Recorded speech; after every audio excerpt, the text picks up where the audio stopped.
اعوذ باللہ من الشیطان الرجیم بسم اللہ الرحمن الرحیم وابتلوا الیتامی حتی اذا بلغوا النکاح، اور تم یتیموں کو آزماتے رہو، جانچتے رہو، حتی اذا بلغوا النکاح، یہاں تک کہ جب وہ نکاح کی عمر کو پہنچ جائے۔ آ رہی بات سمجھ میں؟ اللہ تبارک و تعالیٰ نے گزشتہ آیت میں، یہ چوتھے پارہ سورہ نساء کی آیت ہے، اس سے پہلے اللہ تبارک و تعالیٰ نے بیان فرمایا تھا یتیم جس کی کفالت میں ہے، جس کی ذمہ داری میں پرورش پا رہا ہے، اس کا باپ جو مال چھوڑ کر کے گیا تھا وراثت میں، تو جو ذمہ دار ہے اس کو اللہ نے حکم دیا ابھی تم ان کے مالوں کو، ابھی وہ بے وقوف نادان ہے۔ کیا وہ نادان ہے؟ جب وہ بڑے ہو جائیں، نکاح کی عمر کو پہنچ جائے، ہے نا، ان میں کچھ سمجھ بوجھ آ جائے، اس کے بعد تم ان کے مالوں کو ان کے حوالے کرو۔ اور اللہ تبارک و تعالیٰ نے اسی آیت سے پہلے اس بات کو بھی ذکر فرما دیا کہ یتیم کا جو مال تمہارے پاس ہے اس میں خیانت مت کرو، اس میں خیانت مت کرو، ذرہ برابر بھی ادھر ادھر ہونی نہیں چاہیے، ہے کہ نہیں؟ اس میں رد و بدل ہی مت کرو، جیسا مال تجھے ملا ہے نا امانت کے طور پر، جب بچہ بڑا ہو جائے اسی طرح سے تم ان کے سپرد کر دو۔ فرمایا فَإِنْ آنَسْتُم مِّنْهُمْ، پس اگر تم ان میں دیکھو رشدن سمجھ بوجھ، ان یتیموں ٹھیک بڑے ہو گئے، فَادْفَعُوا إِلَيْهِمْ أَمْوَالَهُمْ، تو تم لوگ دے دو ان کو ان کے مالوں کو، وَلَا تَأْكُلُوهَا إِسْرَافًا، اور تم نہ کھاؤ ان کے مالوں کو اسرافًا، ٹھیک، فضول خرچی کر کے، وَبِدَارًا، اور تجاوز کر کے، أَن يَكْبَرُوا، بڑے ہونے کی ڈر سے۔ آری بات سمجھ میں؟ یعنی دیکھو بچہ چھوٹا سا ہے، اس کا ابا کا انتقال ہو گیا، اب مثال کے طور پر چچے کی کفالت میں، چچے کی ذمہ داری میں ہے وہ، اب چچا کا یہ حکم ہے کہ اب چونکہ بیٹا جلدی جلدی بڑھ رہا ہے، اس لیے ایسا مت کرو کہ یہ بڑا ہو جائے گا، اس کا سارا مال اس کے حوالہ کرنا پڑے گا، اس لیے اس کے بچپن ہی میں سب جم کر کے اڑاؤ، گاڑیاں لو، موٹر خریدو، بنگلے بناؤ، ایسا مت کرو، ایسا مت کرو۔ اس کے مال کو بالکل سنبھال کر کے رکھو اور ضرورت کے مطابق خرچہ کرو، ہے کہ نہیں؟ اور جب تک اس کا بچپنا ہے تب تک اس کا مال اس کے حوالے مت کرو۔ سمجھ آ رہے تم لوگ کو؟ فرمایا کہ وَلَا تَأْكُلُوهَا إِسْرَافًا وَبِدَارًا أَن يَكْبَرُوا وَمَنْ كَانَ غَنِيًّا فَلْيَسْتَعْفِفْ، پر جو شخص مالدار ہے، دیکھو جو چچا ہے، مثال کے طور پر فور دا ایگزامپل، چچا جو ہے اس کو حکم ہے اگر وہ بچے کی کفالت، اگر وہ اپنے بھتیجے کی کفالت کر رہا ہے، اس کا بھائی کا انتقال ہو گیا ہے کہ نہیں، تو بھتیجے کا جو مال ہے وراثت کا مال، اس میں سے وہ خرچہ نہ کرے اگر چچا مالدار ہے تو۔ اب چچا بیچارہ خود تنگ دست ہے، کھانے کے لیے کچھ نہیں، مجبور ہے کہ نہیں، اور اس کا بھائی کا مال جو ہے وہ بہت سارا ہے نا جو بچے کے لیے، تو اللہ نے کہا اگر بقدر ضرورت، جتنی ضرورت ہو اتنا تم اس میں سے کھا لو، کوئی حرج نہیں ہے، لیکن تم خود مالدار ہو تو اس صورت میں یتیموں کا مال کھانے کی بالکل بھی اجازت نہیں ہے۔ جو یتیموں کا مال کھاتا ہے وہ گویا کہ اپنے پیٹ میں آگ بھرتا ہے۔ وَمَنْ كَانَ غَنِيًّا فَلْيَسْتَعْفِفْ، آج جو شخص مالدار ہو فَلْيَسْتَعْفِفْ، پس چاہیے کہ وہ بچے، وَمَنْ كَانَ فَقِيرًا، آج جو شخص فقیر ہو فَلْيَأْكُلْ، پس وہ کھائے، بالمعروف، کیسے کھائے گا؟ دستور کے مطابق، یعنی جتنی ضرورت ہو ضرورت کے مطابق کھائے گا، ضرورت سے زیادہ نہیں کھائے گا۔ فرمایا فَإِذَا دَفَعْتُمْ، پر جب تم دے دو ان کو، الیہم، ان کو، کن کو؟ یتیموں کو، اموالہم، ان کے مال، فاشہدوا علیہم، پس اس پر گواہ بنا ہے۔ جب بچہ بڑا ہو گیا، شادی کی عمر کو پہنچ گیا، اس میں تھوڑی سی سمجھ بوجھ پیدا ہو گئی، سمجھ بوجھ، اب اس یتیم کا مال حوالے کیا جا رہا ہے تو گواہ بنا لو، کیا کر لو؟ گواہ بنا لو۔ وہ یہ گواہ بنانے اس بات کے کہ جو امانت ہمارے ذمہ سپرد کی گئی تھی، میں اس امانت کو ادا کر رہا ہوں، اس کو میں دے رہا ہوں، ٹھیک۔ فرمایا اس پر گواہ بنا لو۔ وَكَفَىٰ بِاللَّهِ شَهِيدًا، اور اللہ حساب لینے والا کافی ہے، ٹھیک۔ لِلرِّجَالِ نَصِيبٌ مِّمَّا تَرَكَ الْوَالِدَانِ وَالْأَقْرَبُونَ، اس آیت کریمہ کا پس منظر اور شان نزول یہ ہے جو اس کو میں نے آگے پڑھا اس کا، ٹھیک ہے، کہ اللہ کے نبی علیہ الصلوۃ والسلام جب اس دنیا میں تشریف نہیں لائے تھے اس وقت عورتوں پر بہت زیادہ ظلم ہوتا تھا۔ اس سے پہلے میں تم بتا چکا ہوں، پہلے والے جو ویڈیو ہے اس کے اندر میں نے تم کو بتایا تھا پہلے سبق میں، کہ عورت جو ہے وہ اللہ کے نبی علیہ الصلوۃ والسلام کے اس دنیا میں تشریف لانے سے پہلے اس کی کچھ بھی حقیقت نہیں تھی۔ یعنی لوگ عورتوں کو جانوروں کی طرح رکھتے تھے اور جانوروں جیسا ان عورتوں سے سلوک بھی کیا جاتا تھا، جب چاہے بیچ دیا، جب چاہے رکھ لیے، جب چاہے طلاق دے دیا، 100 عورتیں رکھتے تھے، ہے کہ نہیں؟ اور عورت کا جب حیض آتا تھا اس کو بالکل الگ کر دیا جاتا تھا، اس کے ہاتھ کا کھانا بھی نہیں کھاتے تھے، اور بھی طرح طرح کے۔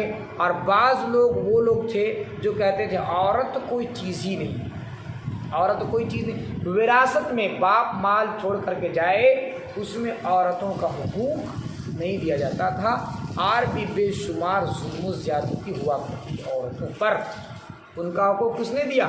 آج لوگ اسلام پہ اعتراض کرتے، کہتے ہیں عورتوں پر پابندی لگاتا ہے، چٹے کہیں کا، تم کو کیا پتہ رہے نالی کا قلعہ، تم کیا جانو گے؟ اسلام نے عورتوں کو وہ مقام دیا، اگر اسلام کے اندر عورتوں کے اوپر حکم ہے پردہ کرو، یہ کوئی پابندی نہیں ہے۔ اس وجہ سے کہا جاتا ہے کہ اسلام میں عورت ایک بڑی قیمتی چیز ہے، اور قیمتی چیز کو تو باہر دکھایا جاتا ہے نا، تم اپنے گھر میں تمہارے یہاں دولت اس کو دکھاتے پھرتے ہو سب سے، ہیں چھپانے کی کوشش کرتے ہو نا، قیمتی چیز کو چھپایا ہی جاتا ہے۔ تو اللہ نے اس لیے عورتوں کو اس وجہ سے نہیں، کوئی پابندی نہیں ہے، اگر پابندی ہوتی ظاہر سی بات ہے تو عورت، یہ بھی تو اللہ کہہ سکتا تھا نا کہ کمائے گی عورت مرد بیٹھ کر کھائے گا، ہے کہ نہیں؟ لیکن اللہ تبارک و تعالیٰ کا نا عورت اگر بیٹی ہے باپ کما کر کھلائے، عورت اگر بہن ہے بھائی کما کر کھلائے، عورت اگر بیوی ہے شوہر کما کر کھلائے، ہے کہ نہیں؟ عورت اگر ماں ہے بیٹا کما کر کھلائے۔ کیوں؟ احترام میں تم اپنے سے بڑے کو جس کو تم احترام کرتے ہو اس کو کوئی کام کرنے کے لیے کہتے ہو، تم لوگ فلاں کام کر دینا، اس کو کہتے ہو نہیں کہتے ہو؟ تو عورت کو جو اسلام نے ان چیزوں سے منع کیا ہے کہ پابندی نہیں لگائی ہے، ہماری بات سمجھ میں، بلکہ احترام کی وجہ سے۔ اور میں یہ کھلے لفظ میں کہتا ہوں، آج جو عورتیں، بعض عورتیں جو ٹی وی چینلوں پر چیختی ہیں چلاتی ہیں ان لوگوں کو میں تو سور کہتا ہوں، بندر کہتا ہوں، ہے کہ نہیں؟ عورت نے، اسلام نے حقوق نہیں دیا عورتوں کو، پابندی لگائے۔ ابے چٹی کہے گا تم، آج یہاں جو بول رہے ہو کھڑے ہو کر کے، اگر اسلام نے عورتوں کو حقوق نہیں دیا جاتا تو آج تم ظلم و زیادتی کی چکی میں تم بھی پس رہی ہو، ہے کہ نہیں؟ اور بلکہ یہ زمانہ، اس زمانہ میں عورتوں پر اور زیادہ ظلم و زیادتی ہوتی، لیکن اسلام نے عورتوں کا مقام دیا، اونچا مقام دیا، وہیں سے عورتوں کو حقوق ملنا شروع ہوا، اور جتنا عورت کے لیے ضروری تھا اللہ کے نبی صلی اللہ علیہ وسلم نے اتنا ہی بیان فرمایا، ہے کہ نہیں؟ اتنا بھی نہیں کہ اس میں عورت کا نقصان ہو جائے، ہماری بات سمجھ میں؟ یہ بھی اللہ تبارک و تعالیٰ نے کیا، بالکل ایک ایسا بہترین طریقہ بتایا، ہے کہ نہیں، جس میں ہر انسان کے لیے بھلائی ہے۔ اسی کو فرمایا کہ مردوں کے لیے نصیب حصہ ہے مما ترک الوالدان، اس مال میں سے جو ماں باپ چھوڑ کر جائے، والاقربون، اور رشتہ دار چھوڑ کر کے جائیں، ٹھیک؟ کہتے وللنساء، اور عورتوں کے لیے بھی نصیب حصہ ہے مما ترک الوالدان، ان مالوں میں سے جو والدان یعنی ماں باپ چھوڑ کر جائے اس میں سے عورتوں کا بھی حق ہے، اللہ نے صاف صاف بیان کر دیا۔ والاقربون، اور رشتہ دار قریبی رشتہ دار چھوڑ کر جائے اس میں کن کا؟ عورتوں کا بھی حق ہے، اور تم لوگ اپنا حق لینا چھوڑنا نہیں، ٹھیک؟ فرمایا کہ مما قل منہ وکثر، خواہ مال کم ہو یا زیادہ ہو اس میں عورت کا بھی کیا ہے؟ حق ہے۔ نصیبا مفروضہ، حصے مقرر ہیں، اللہ نے حصے مقرر کر دیا، بیٹا اتنا ملے گا، ہماری بات سمجھ میں؟ اچھا بھتیجے کی شکل میں اتنا ملے گا، ٹھیک ہے نا جی، بیٹی اتنا ملے گا، بھتیجی اتنا ملے گا، تمام کے حصے کو اللہ تبارک و تعالیٰ نے بیان کر دیا، جو انشاءاللہ ہم لوگ کل کی تفسیر میں پڑھیں گے، ٹھیک؟ کس کو کتنا حصہ ملنا چاہیے۔ وَإِذَا حَضَرَ الْقِسْمَةَ أُولُو الْقُرْبَى وَالْيَتَامَى وَالْمَسَاكِينُ فَارْزُقُوهُم مِّنْهُ وَقُولُوا لَهُمْ قَوْلًا مَّعْرُوفًا۔ اللہ نے یہاں ایک حکم کو بیان فرمایا کہ جب کسی آدمی کا انتقال ہو جائے، اور کچھ لوگوں کو اپنے پیچھے چھوڑ جائے، اپنے وارثین کو چھوڑ جائے، آ رہی بات سمجھ میں؟ جب وہ لوگ اس مال کو تقسیم کریں تو تقسیم کرنے کے درمیان میں کچھ غریب رشتہ دار بھی شامل ہو جاتے ہیں، ہوتے کہ نہیں ہوتے ہیں؟ آ رہی بات سمجھ میں؟ تو غریب رشتہ دار شامل ہو جاتے ہیں تو ان یتیموں کو بھی، غریبوں کو بھی دینا ہے، ان کو بھی دینا ہے۔ آ رہی بات سمجھ میں؟ تاکہ ان کی بھی دل جوئی ہو جائے۔ ایسا نہیں کہ ہم لوگ مال تو تقسیم کر رہے ہیں، ایک غریب رشتہ دار ہمارے سامنے بیٹھا ہے اس کو نہ دے، یہ ٹھیک بات نہیں ہے، بلکہ ان کو بھی دینا ہے۔ اسی کو اللہ نے فرمایا وَإِذَا حَضَرَ الْقِسْمَةَ، اور جب تقسیم کے وقت حاضر ہو، اولو القربیٰ، ٹھیک، رشتہ دار، والیتامیٰ، یتیم، اچھا یتیم حاضر ہو جائے اسے بھی دینا ہے، ٹھیک، والمسکین، مسکین کو، فارزقوہم، پس تم لوگ ان کو دو، منہ، اس میں سے، وقولوا لہم قولا معروفا، اچھا جب دو تو دے کر ان یتیموں کو، غریب رشتہ داروں کو احسان مت جتاؤ، بلکہ ان سے کیا کہو؟ درست بات کو، بھلی بات کہو، اچھی بات کہو۔ فرمایا وقولوا لہم قولا معروفا، اور کہو ان سے درست بات۔ وَلْيَخْشَ الَّذِينَ لَوْ تَرَكُوا مِنْ خَلْفِهِمْ ذُرِّيَّةً ضِعَافًا خَافُوا عَلَيْهِمْ فَلْيَتَّقُوا اللَّهَ وَلْيَقُولُوا قَوْلًا سَدِيدًا۔ یہاں اللہ تبارک و تعالیٰ نے ایک بات کو بیان فرمایا، کہا دیکھو یتیموں کی مالوں کی حفاظت کرو، جس طرح سے مثال کے طور پر تم لوگ ہو، اگر تم مثال کے طور پر مر جاؤ، ہے نا، تو اپنے اولاد کے متعلق تم کتنے فکر مند ہوتے ہو؟ ارے ہوتا ہے ہر ایک آدمی، تو فرمایا وہ بھی تو کسی کا اولاد ہے نا، اس کی بھی اتنی ہی فکر کرو جتنی اپنے اولاد کی فکر کرتے ہو۔ فرمایا آر ڈرو، ٹھیک ہے، وَلْيَخْشَ الَّذِينَ لَوْ تَرَكُوا، کہ جو لوگ اگر چھوڑے اپنے پیچھے ذُرِّيَّةً ضعیف اولاد، یعنی کمزور اولاد، یعنی بچوں کو، خَافُوا عَلَيْهِمْ، تو وہ اپنے اوپر ڈریں گے، فَلْيَتَّقُوا اللَّهَ، کیا ڈریں گے اپنے اوپر؟ کوئی بھی آدمی دیکھو، جب ایک آدمی کا انتقال ہوتا ہے تو عام طور سے آخری وقت میں اگر اس کا ہوش حواس ہوتا ہے تو یہی وصیت کرتا ہے کہ دیکھو میرے جانے کے بعد میرے چھوٹے چھوٹے بچوں کا خیال رکھنا۔ تو تم اپنے بچوں کو کتنا خیال رکھتے ہو، اسی طرح سے ان یتیموں کا بھی خیال رکھو۔ فَلْيَتَّقُوا اللَّهَ، بس چاہیے کہ ڈرو اللہ سے، وَلْيَقُولُوا قَوْلًا سَدِيدًا، اور درست بات کہو۔ إِنَّ الَّذِينَ يَأْكُلُونَ أَمْوَالَ الْيَتَامَىٰ، بے شک جو لوگ، اب آخری میں اللہ تبارک و تعالیٰ نے خلاصہ بیان فرمایا کہ جو آدمی یتیموں کا مال کھاتا ہے اس کا انجام کیا ہوتا ہے۔